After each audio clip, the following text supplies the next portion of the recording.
salafus salih wal jadidil aslah. Taib ikhwati fillah. Kita masuk pada bab pertama dalam buku ini, di mana pada bab pertama dikedepankan beberapa ayat yang hampir sama kemiripannya, yang kalau kita bahas pada bab pertama ini merupakan pembahasan satu buku sebenarnya, karena ada keterkaitan ya. Jadi nanti mungkin nggak berlembar yang kita bahas, langsung kita bahas ayat-ayatnya dan hadisnya, yang insya Allah kalau antum baca lagi nanti di rumah akan sama dengan yang ada di buku ini. Wallahu musta'an. Taib ikhwati fillah. Ayat pertama pada bab ini adalah ayat yang menjelaskan tentang kewajiban berbakti kepada kedua orang tua.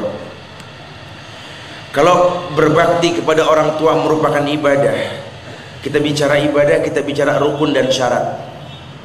Rukun ibadah ini mutlak ikhlas untuk Allah dan mencontoh Rasulullah Sallallahu Alaihi Wasallam. Sedangkan syarat ibadah seperti syarat la ilaha illallah, dia harus mengedepankan ilmu. Sebab ilmu timbul keyakinan, sebab keyakinan timbul keikhlasan.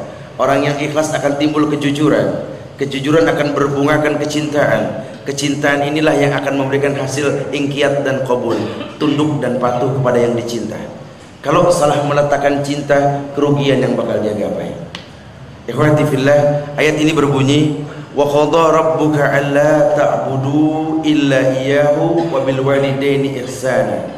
Imma yablughanna 'indaka al-kibara ahaduhuma aw kilahuma fala taqul lahumā uff wa la tanharhumā wa qul lahumā qawlan karīmā wakhfid lahumā janāha dhulli minar rahmah wa qur rabbirhamhuma kama rabbayani shaghira rabbukum a'lamu bima fi nufusikum in takunu salihina fa innahu kana lil awwabina ghafura.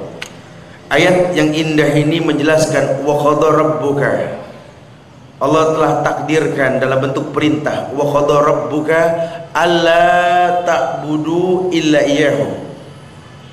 Perintah manusia untuk lebih mengedepankan ibadah kepada Allah dalam bentuk tidak adanya kesyirikan. Karena sebagus apapun ibadah yang kau lakukan selama kau hidup, tanpa kau kedepankan tauhid la ilaha illallah, batil.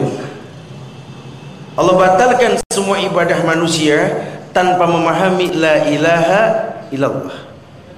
Karena resikonya rentan. Ima yang pertama kejahilan akan ibadah yang dilakukan, atau talbis. Dan ini yang paling berbahaya, ketika manusia mengkolaborasikan antara ibadah dengan perbuatan zalim. Bukankah dengan tegas Allah mengatakan pada surat Al-An'am ayat 82, alladzina amanu wa lam yalbisu imanahum bizulmin ulaika lahumul amnu wa hum muhtadun. Alladzina amanu, orang-orang yang telah beriman, bukan baru beriman. Walam yalbisu imanahum bizulmin, asalkan tidak dia campur adukan imannya dengan kezaliman. Zalim yang dimaksud syirik. Inna syirka la zulmun azim. Ulaika lahumul amnu wa hum muhtadun. Allah akan berikan kepadanya al-amnu wa hum muhtadun. Al-amnu, ketenangan dalam jiwanya. Muhtadun, mudah dapat hidayah. Karena jujur saja, nanti pun banyak orang yang sudah belajar, datang ke majelis, dia berbuat baik, tapi nggak muhtadun gitu loh, tidak dapat hidayah. Sehingga kalau dia rasakan terus menerus merasa lelah dalam ibadah. Padahal Ibnu Qayyim al-Jauziyah memerintahkan murid-muridnya untuk mau mempelajari. Kalau hidayah yang dicari dan dia datangi tidak masuk ke dalam kehidupannya, fala yalumanna ila nafsah. Jangan pernah cari kambing hitam, kritisi diri kita. Pasti ada yang salah. Karena hidayah merupakan kemuliaan, rizki merupakan kemuliaan, ilmu merupakan kemuliaan, yang setiap kemuliaan tersebut tidak mungkin datang ke tempat yang bermaksiat. Li'annal ilma nur wa nurullah la yuhda lil 'asi. Karena ilmu itu cahaya Allah. Sampai kapanpun cahaya Allah tidak mungkin bisa menjadi hidayah buat orang-orang yang berbuat maksiat. Allahu Akbar. Maka dikedepankan wa qadha rabbuka alla ta'budu illa iyyah wa bil walidaini ihsana. Wa bil walidaini ihsana, kalimatnya kepada kedua orang tua ihsan. Ihsan tingkatan ketiga dalam Islam setelah Islam, iman, ihsan. Anta abudallah ka'annaka tara fa in lam tara walakinallah yarak. Kau beribadah kepada Allah seakan-akan kau lihat Allah. Kalaupun kau tidak melihat Allah, dan tidak mungkin kau melihat Allah kecuali di akhirat nanti, yakinlah Allah melihat dirimu. Karena jangankan gerakan badanmu yang begitu banyak, huruf saja yang keluar Allah menjadi saksi. Ma yalfizu min qaulin illa ladaihi raqibun atid. Tidak keluar dari mulut ini ucapan dalam bentuk untaian kalimat kecuali ada dua malaikat yang menjadi saksi. Allahu Akbar. Diberikan perintah kita kepada kedua orang tua ihsan, berbuat baik. Berbuat baik ada tidak ada orang tua. Bagaimana manusia bisa merasakan indahnya beribadah dengan cara mencintai orang tua ada tidak ada mereka?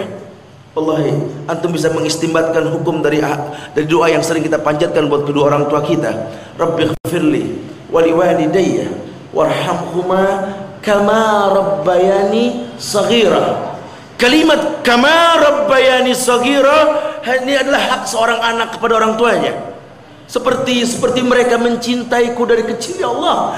Dia rasakan keindahannya cinta, ikhlasnya orang tua memberikan kemuliaan kepada anaknya. Karena anak tidak akan pernah mengerti kemuliaan kecuali diajarkan kemuliaan kepada mereka. Allahu Akbar. Allah menginginkan manusia paham ihsan bukan sesuatu yang sifatnya spontanitas, tapi ada tahapan-tahapan dalam memahaminya. Wabil walidaini ihsana, kepada kedua orang tua kalian berbuat ihsan. Imma yablughanna 'indaka al-kibar ahaduhuma aw kilahuma fala taqul lahum auf. Pun di antara mereka, salah satu di antara mereka ini sudah tua renta, berusia lanjut dalam pemeliharaanmu. Aw kilahuma, atau keduanya. Allah, fala taqul lahum auf. Betapa lembutnya agama ini. Diperintahkan kita untuk tidak mengatakan dan lain sebagainya. Cuma untuk membuktikan bahwa anak merupakan simbol kemuliaan orang tuanya. Cuma bagaimana anak tidak menghelakan napas? Bagaimana cara anak tidak mengambil napas di depan orang tuanya? Andai kata yang dia lihat adalah dipertontonkan keburukan-keburukan di hadapan matanya, berarti menandakan kaitan dengan awal pernikahan. Ya ma'saras sabab, man istata'a minkumul ba'ah falyatazawwaj fa innahu aghaddu lil basar wa ahsanu lil farj ala fa in lam yastati fa alayhi bisyam fa innahu aghaddu lil basar wa ahsanu lil farj. Wahai pemuda yang sudah mampu menikah, menikahlah. Yang belum mampu puasa, karena puasa bisa mencegah pandangan mata, menekan hawa nafsu, pengganti nikah. Allah istita'ah man istata'a minkumul ba'ah, yang sudah mampu. Kalimat mampu tidak identik dengan bawaan saja, dengan mahar yang cukup saja. Wallah, walaupun mahar menjadi mutlak syarat, tetapi demi Allah, istita'ah, kemampuan di luar itu lebih ditekankan, yakni bisa mendirikan kemuliaan bersama seorang istri. Ketika bersama, ketika sendiri dia bagus dalam beribadah, ketika berdua dia lebih kuat ibadahnya. Seperti itu. Bukan ketika sendiri dia bagus ibadah, ketika dia berdua dia tinggalkan kemuliaan. Karena berapa banyak pasangan muda, sabab rumah yang bagus, istri yang cantik, anak yang lucu, kendaraan yang baru, selama tinggal orang tua. Bahkan enggan untuk mengetuk pintu orang tuanya. Sementara ketika dia sulit dulu, betapa dia agungkan orang tuanya di atas kepalanya, sehingga Allah muliakan orang yang seperti ini dengan dititipkan perbendaharaan dunia. Tapi berapa banyak ketika mereka sudah merasakan indahnya perbendaharaan dunia, mereka tinggalkan orang tua mereka. Allahu Akbar. Wa ya'udzubillah wa na'udzubillah. Islam mengarahkan manusia untuk bisa berbuat ihsan dengan tahapan Islam, iman dan ihsan. Lakukan kemuliaan, gapai kemuliaan dengan cara yang benar. Wahfid lahuma janaha dhulli minar rahmah. Wahfid lahuma janaha dhulli minar rahmah. Yakni rendahkanlah dirimu di hadapan mereka. Wahfid lahuma janaha dhulli minar rahmah. Jadi kalau janaha dhulli itu amsalnya seperti kepakan burung di hadapan orang tuanya. Burung nggak pernah mengangkat kepala di hadapan orang tuanya, tapi dengan penuh ketundukan, ceria. Kalau depan orang tua yang enak-enak aja deh, yang kira-kira ruwet jangan dibawa ke rumah. Ini kebiasaan buruk, kalau enak nggak nongol, nggak enak nongol depan orang tua. Penyakit rutin di masyarakat. Kayaknya orang tua kebagian imbas saja. Udah dari kecil ya Allah dia mengandung 9 bulan, wahnan ala wahnin, sakit di atas sakit, ngelahir